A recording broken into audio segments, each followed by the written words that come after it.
Imagine your phone, your car, your bank, all running on chips made in a country your government suddenly can't do business with. That's the nightmare scenario Washington is trying to avoid by dropping up to $1 trillion on semiconductors. So today, we're breaking down what this trillion-dollar chip boom actually means for you, your investments, and yes, for the future of America versus China. Here's where things get interesting.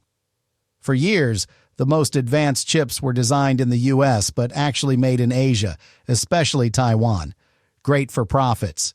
Terrible if there's a war, a blockade, or just one bad geopolitical tantrum. Now you've got the U.S. government talking about a full-blown industrial reboot.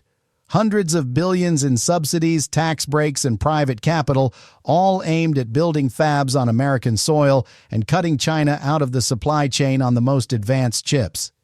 The pitch is simple. National security plus good manufacturing jobs plus we're not going to be held hostage by Beijing.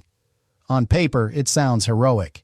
In reality, it's a high-risk, insanely expensive bet that could reshape the global economy for decades. But it's even getting worse because this isn't just, let's build some factories. This is part of a much bigger economic divorce. Export controls on advanced chips. Restrictions on U.S. investors putting money into certain Chinese tech. Pressure on allies to pick a side. So what are the big takeaways from this trillion-dollar plan? First, the U.S. wants to control the top of the chip food chain, not the cheap stuff in your toaster. The cutting-edge chips that run AI, missiles, data centers, and everything your government suddenly calls critical infrastructure. Second, Washington is shifting from free market solves everything to we will literally write checks and move entire industries. You're watching Industrial Policy, not a TED Talk. And here's where things take a step further. We're talking about huge incentives for companies like Intel, TSMC, Samsung, and a wave of smaller players to build or expand in the United States. Land, power, water, specialized workers, plus the actual fabrication tools that cost billions per building. So when you hear $1 trillion, that's not all government cash. It's a mix: federal money, state incentives, plus private companies piling on. Think of it as the government saying, we'll cover part of the bill if you promise to build here and not in China. At the same time, China is pouring its own money into chips. They're trying to copy, replace, or go around U.S. tech restrictions. So this isn't a friendly race. It's two giants trying to make sure the other one never controls the off switch for their economy. But then the unbelievable thing happened.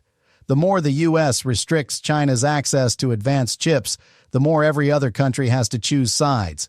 If you're in Europe or Asia and you build equipment, design software, or materials for chips, you're getting dragged into this. That means supply chains get more complicated, more political, and more expensive. And here's the twist. That cost doesn't just hit the economy. It hits you. In the price of your electronics, in your taxes, in inflation, in the returns on your investments. Here's where things get interesting. So what should you actually watch going forward? Number one, which companies are locking in the biggest subsidies and long-term contracts? The winners are not just chip companies in general. They're the ones directly tied into this reshoring wave. Makers of lithography tools, chip equipment, specialized chemicals, power infrastructure, and of course the foundries actually building in the U.S.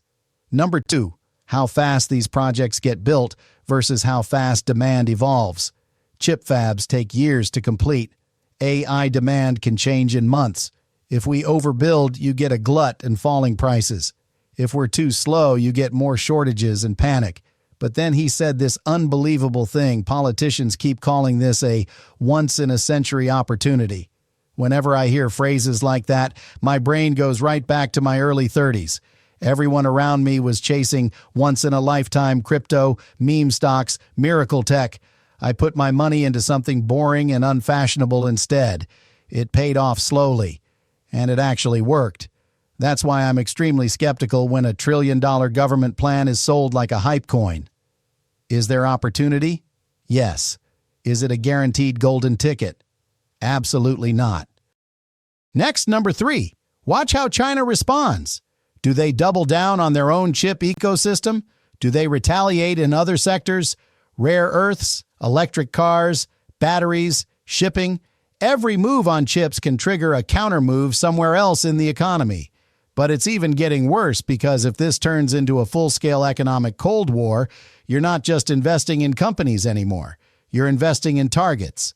A business that looks great on paper can get wrecked overnight by sanctions, export bans, or national security reviews. This is why framing matters. Back in college, I worked at a local newspaper just handling boring stuff. One day, I saw how the same economic story got two completely different headlines. One made people hopeful, one made them panic. Same facts, different framing. Right now, with this chip boom, the framing is, America is back, we're rebuilding. But under that slogan, there's real risk, real winners and losers, and a huge transfer of money from taxpayers to specific corporations. In terms of how I plan to invest, I'm not betting the farm on any single chip stock just because a politician said $1 trillion. I'm looking at three angles. First, diversification across the whole ecosystem, not just the glamorous names. Equipment makers, design software, testing, packaging, even power and infrastructure around big chip hubs. Second, I'm watching which regions are turning into long-term chip clusters. When government money flows, housing, logistics, and services follow. Sometimes the pick-and-shovel plays aren't in chips at all. They're in the cities that host them. And here's where things take a step further. Third, I'm assuming this is a long, messy decade. Delays, cost overruns, political fights, leadership changes. I don't trust the press releases. I trust cash flow, execution, and which companies can survive if subsidies slow down or politics flip. Also, quick note, nothing I'm saying is financial advice. I'm some guy on the internet, not your personal advisor. You make your own decisions. You live with your own results. Now, if all this talk about automated chip factories and economic power struggles has you thinking, cool, I'd love to cover stuff like this, but I don't want to be on camera, there's actually a way to do that. This video was created with Fludge.io, the same system that powers this entire channel. If you've ever wanted to run a YouTube channel without showing your face, Fludge.io basically does the heavy lifting for you. It researches trending topics in your niche, builds a script, generates a thumbnail, combines everything with an AI avatar, and uploads the video to YouTube. Your job is simple: review the quality and hit publish. If you want more control, you can jump in anywhere. Do your own research, write your own script, or even record your own video, and let Fludge handle everything else. Over time, it learns your style and gets better. This isn't low-effort spam. If it was, you wouldn't still be here listening to me rant about industrial policy. If you want to start a serious channel in finance, news, or any niche you actually care about, and you want to avoid burnout and camera anxiety, check out Fludge.io. But then the unbelievable thing happened. As soon as you give regular people real tools and real information, suddenly they don't just accept the official story. They start asking, who really wins from this plan? Who pays? And where is the opportunity for me without getting wrecked by hype? So let's bring this home. The U.S. is planning a $1 trillion chip boom to pull critical manufacturing away from China and back onto American soil. It's about power, security, and control of the future economy. For you, it means higher volatility, new investment opportunities, more political risk, and a tech landscape that's going to look very different in 10 years than it does today. The key is not to chase headlines. It's to understand the incentives behind them. If you found this breakdown helpful, hit like so more people actually see it instead of the usual cheerleading. Drop your take in the comments. Is this chip boom a smart long-term move or just another expensive government science project?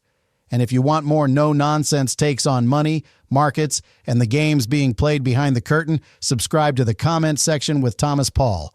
I'll see you in the next one.